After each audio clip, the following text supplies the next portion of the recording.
तो hello guys. तो कैसे हैं आप सब लोग। उम्मीद करता हूँ आप सब लोग बहुत बढ़िया हो, बहुत मस्त हो और अपनी ज़िंदगी में बहुत ज़्यादा मस्तियाँ कर रहे हो। तो यार स्वागत है आप सबका मेरे एक और वीडियो पे। और मैं ज़्यादा टाइम इंट्रो दे करके बर्बाद नहीं करना चाहता हूँ, तो फटाफट से आ जाओ मेरे कंप्यूटर स्क्रीन पे और वहीं पे बाकी बातें करते हैं। तो यार तुम मेरे कंप्यूटर स्क्रीन पे आ गए हो और हमेशा की तरह मैंने वही रोड मैप खोल के रखा हुआ है जो रोड मैप मैं हमेशा खोल के रखता हूँ। और इस रोड मैप को भी हमने बहुत हद तक कर लिया है और आज हम लोग देखने वाले हैं जीसीसी कंपाइलर को। अब तुम लोग कहोगे कि यार दीपायन भाई तुमने कहा था कि यार कंपाइलर के बारे में हमें पढ़ने की कोई ज़रूरत नहीं है, तो तुम कंपाइलर के बारे में हमें क्यों पढ़ा रहे हो। तो यार देखो, कंपाइलर के बारे में मैंने तुमको कहा था इन डेप्थ नॉलेज लेने की कोई ज़रूरत नहीं है, ठीक है।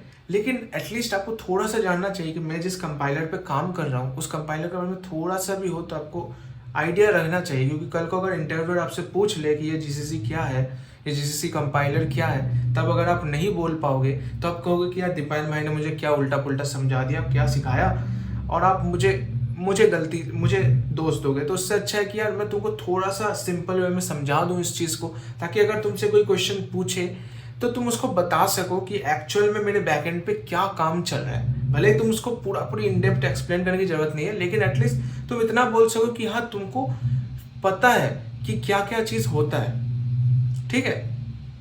तो अब आ जाते हैं मेरे नोट्स पे, और आज हम लोग ना नोट्स से पढ़ाई करेंगे। आज हम लोग कोई स्लाइड नहीं देखेंगे क्योंकि इसमें कुछ टर्मिनोलॉजीज हैं जिन टर्मिनोलॉजीज को हमें देखना पड़ेगा। एंड मैं तुम लोग को एक सीक्रेट वर्ड बताऊं, तुम लोग को उतना डिटेल में कुछ भी नहीं समझना है। तुमको जितना तुम ले सकते हो बस उतना ले लो अपने बेसिक नॉलेज के लिए, दैट्स इट, ठीक है। तो घबराने की कोई बात नहीं है और चलो आज का वीडियो स्टार्ट करते हैं। और मैं आज पेन ले लेता हूँ, ठीक है। एंड पेन का ना मैं कलर ब्लू ले लेता हूँ। चलो आज ब्लू कलर से हम लोग काम करते हैं। तो लेट्स सी आज का वीडियो क्या कहता है। तो हमने वहाँ लेक्चर 15 चल रहा है जो कि हमारा जीसीसी कंपाइलर, ठीक है। ये जीसीसी कंपाइलर क्या है, ये एक एएनएसआई द्वारा स्टैंडर्ड सी प्रो कंपाइलर है। मतलब एएनएसआई क्या हो गया, यहाँ पे देख लो, एएनएसआई हुआ मेरा American national standard for information system, ठीक है। ये एएनएसआई के बारे में मैंने तुमको पहले बताया था। ये जो एएनएसआई है ये एक संस्था है, जो संस्था कंप्यूटिंग स्टैंडर्ड्स हमारे लिए लाता है। जो लोग कंप्यूटर्स का इस्तेमाल करते हैं तो उसमें कुछ सेट ऑफ प्रोटोकॉल्स रहती है उन ताकि लोग अच्छे से कंप्यूटर का इस्तेमाल कर सके अपने स्टैंडर्ड वे पे। ये ना हो कि यार तुम तुम्हारे घर पे एक दूसरा कंपाइलर चल रहा है, किसी और के घर में कोई दूसरा चल रहा है, तुम उसको भेजोगे तो फिर उसको तुम्हारा वाला कंपाइलर इंस्टॉल करना पड़ेगा। या नहीं तो अगर मान लो वो तुमको कुछ भेजेगा तो तुमको उसका कंपाइलर इंस्टॉल करना पड़ेगा। इसीलिए एएनएसआई ने एक स्टैंडर्ड बना के रखा है कि हर जगह पे सेम चीज़ चले। जैसे हम लोग का स्टैंडर्ड सिस्टम है, किलोग्राम हुआ, किलोमीटर हुआ, जो ऑल ओवर इंडिया पे हर जगह पे तुम्हारा किलोमीटर ही रहेगा। ये एक स्टैंडर्ड है। इंटरनेशनल स्टैंडर्ड्स होता है, जैसे कि पूरे दुनिया भर में हम लोग इंटरनेशनल करेंसी को देखते हैं, उसको उस पर मेजर करते हैं हम लोग, रुपीज़ को, अमाउंट को, ताकि सबको समझ में आए। ये स्टैंडर्ड, यही एएनएसआई का भी काम था कि वो कंप्यूटिंग सिस्टम्स को स्टैंडर्ड वे में बनाता है ताकि ऑल ओवर वर्ल्ड में ये हर जगह पे सेम रहे, ठीक है। तो अब आ जाते हैं नेक्स्ट लाइन पे। A Seek program goes through a lot of steps prior to becoming a running or executing program। मतलब कि जब भी हम कोड में हम लोग क्या करते हैं, हम लोग बटन दबाते हैं और मेरा हेलो वर्ल्ड प्रिंट हो जाता है। लेकिन वो हेलो वर्ल्ड प्रिंट करने से पहले ये बहुत सारे स्टेप्स से गुजरता है, ठीक है। ये स्टेप्स बैकएंड के स्टेप्स है। तुमको इन स्टेप्स को कैसे किया जा रहा है तुमको नहीं जानना है, तुमको सिर्फ स्टेप्स पता रहना चाहिए कि ये सारे स्टेप्स फॉलो किए जाते हैं, ओके। तो क्या क्या वो स्टेप्स है उनको हम लोग देख लेते हैं, ठीक है। तो सबसे पहला जो स्टेप है वो है preprocessor the program code and look for various directives. मतलब मैंने आपको पिछले वीडियो पे हैश के बारे में समझाया, ठीक है। हैश के बारे में मैंने आपको समझाया, और हैश इंक्लूड हम लोग जब भी करते हैं तो वो इंक्लूड कर देता है किसी फाइल को।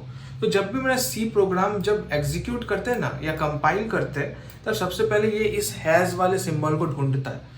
जब उसने इसको मिल गया हैश सिंबल, तो वो देखता है इसमें क्या क्या डायरेक्टिव दिया गया है। मेरा डायरेक्टिव है कि मैं इंक्लूड करना चाहता हूँ stdio.h को।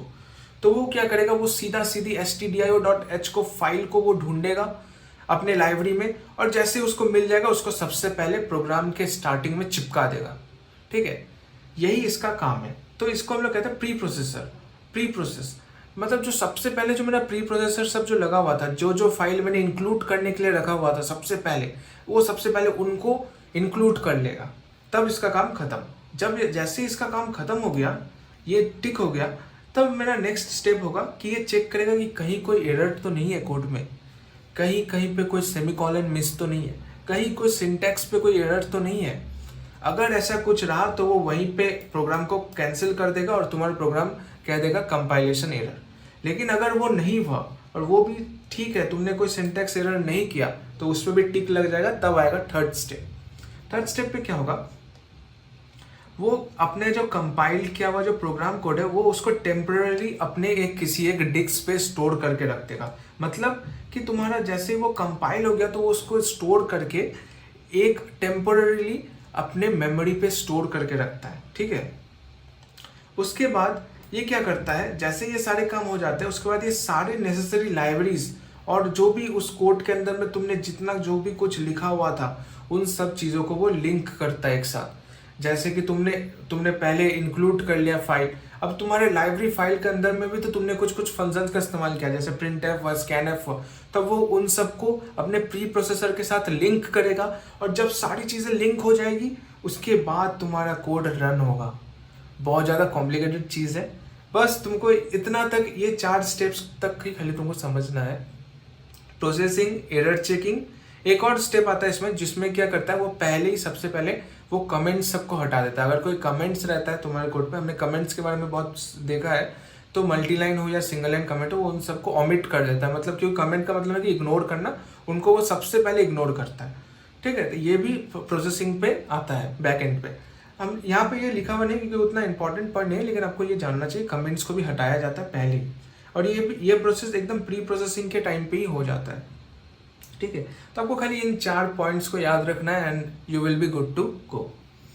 उसके बाद हमने ANSI को देख लिया। उसके बाद क्या देखा, हम लोग को पता है कि हम लोग अगर C का फाइल को सेव करना है तो हमें .c एक्सटेंशन का इस्तेमाल करना है, ठीक है। और .c एक्सटेंशन का इस्तेमाल करके हम लोग हमारे टेक्स्ट एडिटर या IDE पे हम लोग VS कोड पे कोड बना सकते हैं। जैसे कि हमने यहाँ पे एक फाइल बनाया hello.c।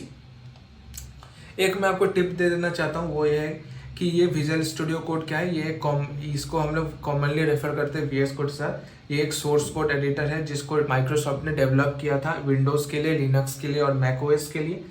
और ये इसके अंदर बहुत सारे फंक्शन जैसे डिबगिंग और बाकी बहुत सारी चीज़ें हैं जिन चीज़ों को आपको उतना जानने की ज़रूरत नहीं। इससे आप गिटहब में भी काम कर सकते हैं, इस गिट रिपोजिटरीज को भी एक्सेस कर सकते हैं, ठीक है।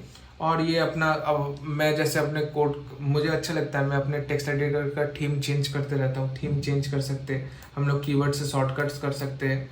जब हम लोग अच्छे से कोड करेंगे ना तब हम लोग ये सारी चीज़ों को देखेंगे।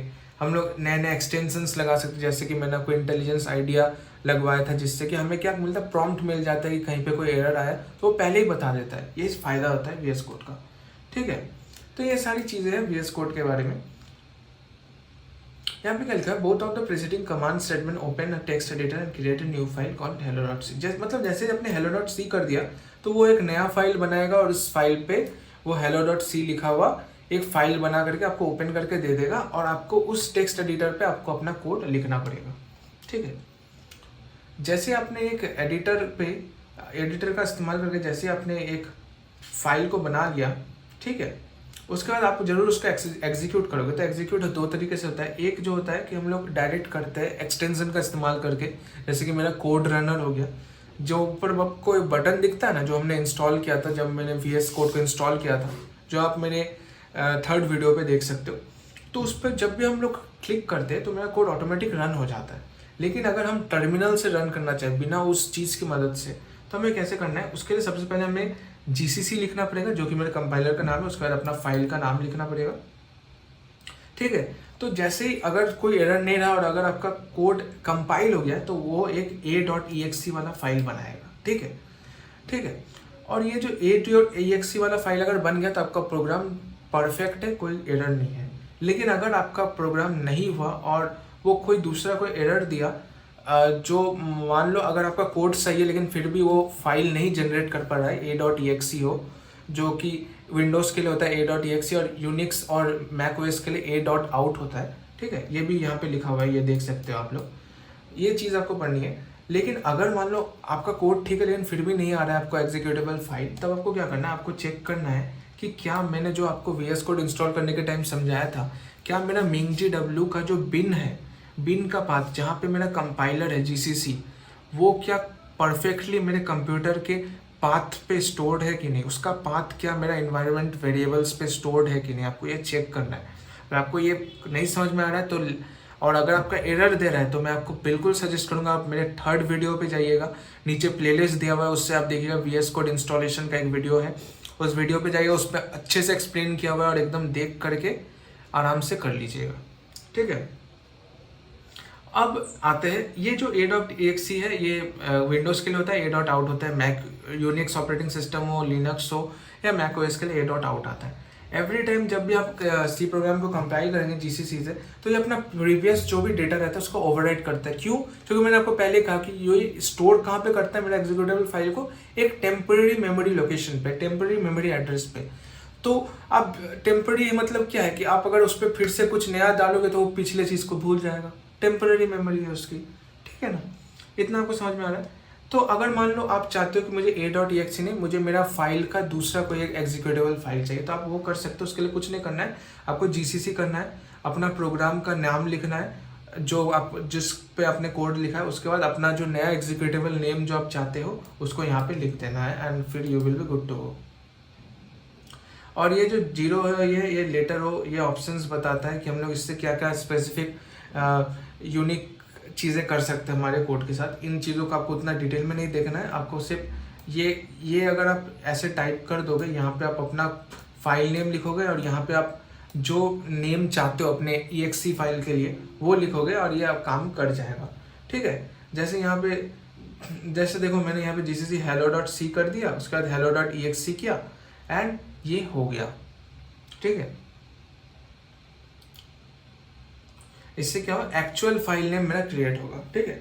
अब अगर आपको GCC के बारे में और ज़्यादा कुछ पढ़ना है तो आपको GCC के एक मैनुअल को पढ़ सकते हो, मैन GCC करके, अपने कमांड प्रॉम्प्ट पे आप डाल सकते हो मैन GCC, और उससे आपको GCC के बारे में बहुत कुछ पता चलेगा, या नहीं तो आप उसके डॉक्यूमेंटेशंस को पढ़ सकते हो अगर आपको इन डेप्थ नॉलेज चाहिए कंपाइलर के बारे में। और अगर आपको नहीं चाहिए तो जितना मैंने आपको यहाँ पे दिखा दिया बहुत इनफ है आपके लिए।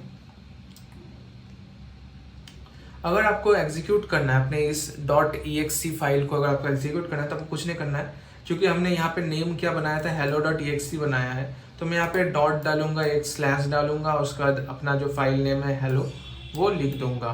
एंड जैसे ही मैं इस चीज़ को लिख दूंगा, ये क्या करेगा, ये रन कर देगा और ये सक्सेसफुली मेरे आउटपुट हेलो वर्ल्ड को प्रिंट कर देगा, ठीक है। बहुत ही सिंपल चीज़ था। तो अब ऐसे ही सेम काम होता है मेरा यूनिक्स पे भी, मैक ओएस पे भी। मैं विंडोज़ पे दिखा रहा हूँ, थोड़ी बहुत डिसिमिलरिटीज़ हो सकती है अगर आपके पास कोई दूसरा सॉफ्टवेयर सिस्टम हो, क्योंकि मेजॉरिटी के पास विंडोज़ रहता है तो मैं इसको विंडोज़ पे ही दिखा रहा हूँ। लेकिन मतलब कुछ बहुत ज़्यादा डिफरेंस नहीं होता है, थोड़ा बहुत नेमिंग का डिफरेंस हो सकता है, ये आपको थोड़ा सा देख लेना पड़ेगा, आप कहीं इधर उधर सोर्स से थोड़ा सा देख लीजिएगा, बट प्रोसीड्योर सबका सेम ही रहता है, ओवरऑल सेम ही रहता है, ठीक है। इफ़ यू आर यूजिंग, अगर तुम एक माइक्रोसॉफ्ट विंडोज सिस्टम यूज़ कर रहे हो तो तुम अपने प्रोग्राम को किसी एक डॉस प्रॉम्प्ट में भी रेफर कर सकते हो, उससे भी आप काम कर सकते हो भाई, सिंपली आप उस प्रोग्राम का नाम टाइप करके आप उसको कर सकते हो। वैसे ये चीज़ अभी उतना काम में नहीं आती है, तो आप इस चीज़ को ना करें तो बेटर, मैं आपको ये रेकमेंड करूँगा। आप जो नॉर्मल तरीका है आप उसी तरीके से आप काम कीजिए, ठीक है। ये कोई ज़रूरी नहीं है, यहाँ पे वही लिखा हुआ है कि एक चीज़ नोट करने की, both cases it's not necessary to follow the compile program name with the file extension .exe। ये हमेशा ज़रूरी नहीं है कि आपको हमेशा .exe के साथ ही आपको इसको जाना है, आपका वो .out भी हो सकता है या दूसरा कुछ भी हो सकता है। तो ये सॉफ्टवेयर टू सॉफ्टवेयर डिपेंड करता है, Windows operating system to operating system depend करता है। तो उम्मीद करता हूँ ये वीडियो इतना ही था, आपको बहुत ज़्यादा ये नीचे की चीज़ों पे उतना डेप्थ पे कुछ भी नहीं जाना है, ठीक है।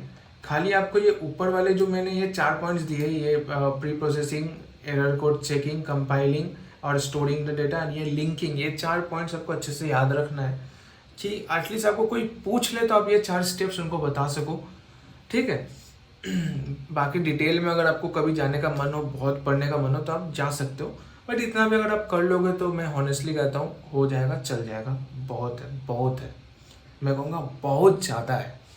ठीक है, तो यार आज का वीडियो बस यहीं तक रखते हैं। हाँ, उम्मीद कर मुझे नहीं पता वीडियो कितना बड़ा हुआ है कि नहीं हुआ है। अगर बड़ा होता है फिर भी देख लेना यार। और वीडियो पसंद आए तो लाइक करना, कमेंट करना, सब्सक्राइब करना। बहुत दिनों के बाद बोल रहा हूँ तो यार मैं चाहता हूँ कि कुछ सब्सक्राइबर्स बढ़े। हाँ, फिर मिलते हैं अगले वीडियो पे, तब तक के लिए शुक्रिया, धन्यवाद, thank you. 30 years of never, 30 years of maybe, 30 years of later, 30 years of fate, 30 years of काफी पूरे फाल पर चला रहे विजय का लाल लाल ये गुलाल, तुम ये सोच लो। रंग केसरी हो या मृदंग केसरी हो या कि केसरी